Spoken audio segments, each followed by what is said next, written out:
Hay una buena forma de involucrar a tu amigo en una conversación de lo que dice la Biblia, que son Dios y Yeshua. Si tu amigo dice que Yeshua es Dios, entonces señálale que también dice que el Padre es Dios. Eso hace dos que son Dios, y esto no es un único Dios. Se encuentra a dos dioses. Dos elementos que tanto como las sillas hacen dos sillas, de acuerdo con las leyes ordinarias de la comunicación, dos sillas no pueden igualar a una silla X. Invita a tu amigo al diálogo, que si puede mostrar un versículo de los 31.000 versículos de la Biblia en el que Dios significa el Dios Trino o Dios Trinidad. Tiene unas 12.000 posibilidades, ya que las palabras Dios son Adonai, Señor 449 veces, Yudkei Babkei, Señor 7.000 veces, Elohim 2.600 veces y Teos 1.300 veces. Donde en cualquiera de esos significa que Dios es Trino o Dios la Trinidad. Él no va a encontrar un solo ejemplo. Esto demuestra que cuando la Biblia dice Dios, nunca significa el Dios uno y trino. Y por lo tanto, la Trinidad nunca es mencionada como Dios en la Biblia. Lo mismo puede decirse de un Dios biuno o de dos personas que sean un Dios. Ningún verso dice que Dios o el Señor Dios o Señor significa un Dios tripersonal. Sin embargo, el Dios de casi todas las iglesias es un Dios trino. Pídale a su interlocutor para explicar el credo de Yeshua en Marcos 12, 28, 34. Este es el credo de Israel, que el escriba con el que Yeshua habla de quién es Dios conoce bien. Yeshua está totalmente de acuerdo con ese credo judío. Ese credo no podía ser un credo trinitario, y así Yeshua no sabe nada de un Dios trino. Yeshua define a Dios en perfecto acuerdo con el académico profesional judío que no era trinitario. Así Yeshua no era un trinitario. Así que, ¿por qué los cristianos son trinitarios si Yeshua no lo era? Si Yeshua no es Dios, si lo fuera eso, haría dos dioses. ¿Qué es Yeshua? Todos sabemos que es el Hijo de Dios, pero ¿qué significa Hijo de Dios? Dios engendró a su Hijo dos veces, una vez en la eternidad y otra vez en su nacimiento como ser humano, supuestamente. El Hijo fue engendrado una vez, solamente una vez. Lucas 1.35, Mateo 1.18, 1 Juan 5.18, no de Reina Valera. Y ser engendrados es venir a ser, traer a la existencia, causa venir a la existencia. Por tanto, Yeshua, el Hijo, no estaba en existencia antes de ese tiempo, y Él no puede definitivamente ser Dios, quien simplemente ha existido. Yeshua, el Hijo de Dios, murió más tarde, Romanos 5.10, y puesto que Dios es inmortal, que no puede por definición morir, no puede ser Dios. El Padre, Yeshua, dijo, es el único que es verdaderamente Dios. Juan 17.3. Por lo que el Hijo no puede ser también Dios. Si el presidente de los Estados Unidos es el único en esa oficina, no puede haber un segundo presidente de los Estados Unidos. El profesor James Dunn, en la actualidad uno de los expertos mundiales en la cristología, establece los hechos. La idea de la preexistencia está ausente de Mateo. Todavía estamos lejos de hablar del ser eterno de Dios en sus triples relaciones internas, o sea, en la Trinidad. Sin preexistencia, un hijo preexistencia de Dios, no puede haber Trinidad. No puede haber un Dios hijo. La idea de Mateo sobre Yeshua es que su condición de hijo data de su concepción y que se atribuye a la fuerza creadora del Espíritu. El Hijo es así, por supuesto, de acuerdo a Mateo, una persona creada, que comienza en el momento de la historia, en un momento específico.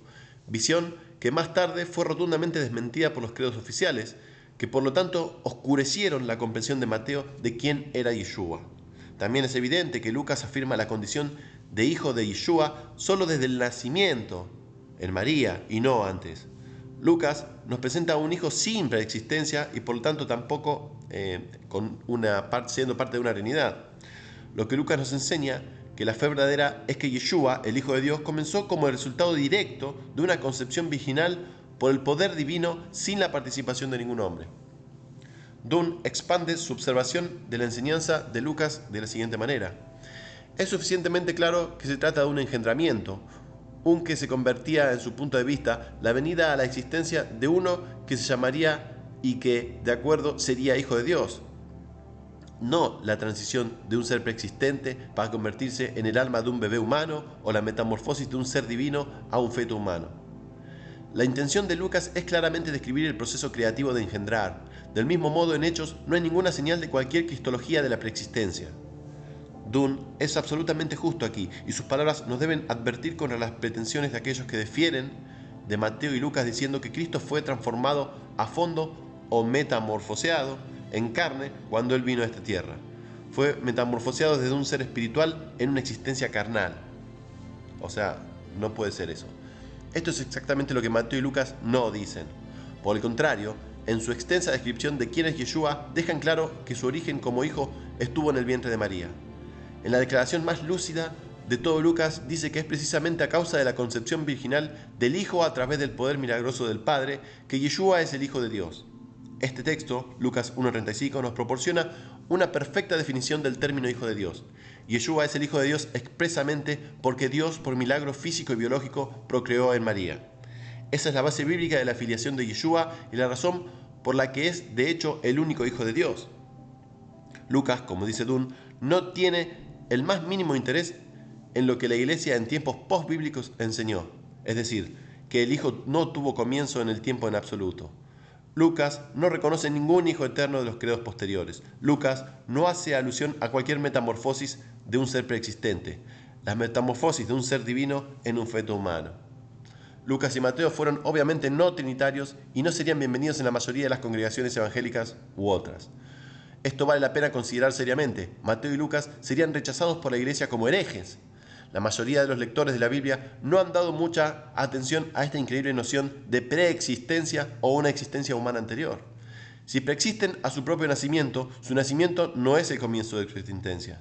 Si usted tiene una preexistencia prehumana, entonces entra al vientre de su madre desde el exterior y no se originan en el mismo. El concepto entero huele a paganismo, dioses convirtiéndose en hombres.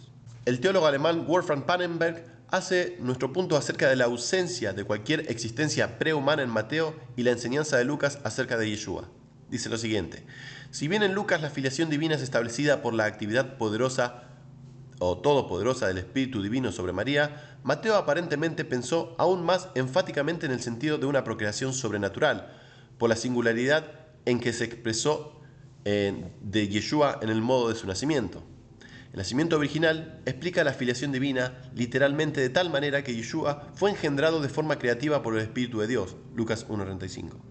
El nacimiento original de Yeshua se encuentra en una contradicción irreconciliable con la cristología de la encarnación del Hijo de Dios preexistente, y por lo tanto con la Trinidad también.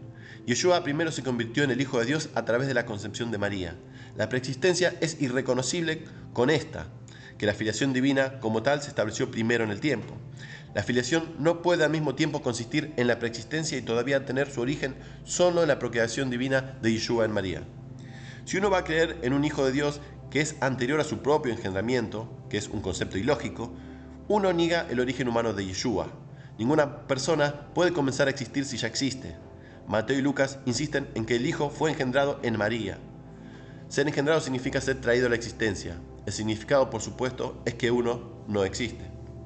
El concepto de existencia prehumana es una contradicción de términos. Si Yeshua fue engendrado originalmente, esto hace que sea imposible para él también haber existido antes de la hora de ser engendrado. Como Pannenberg afirma así: ser hijo no puede ser al mismo tiempo consistir en la preexistencia y todavía tener su origen solo en la procreación divina de Yeshua en María. Tal sería pura contradicción, dar con una mano y quitar con la otra. El príncipe de los historiadores de la Iglesia, Adolf Harnack, confirma nuestro punto.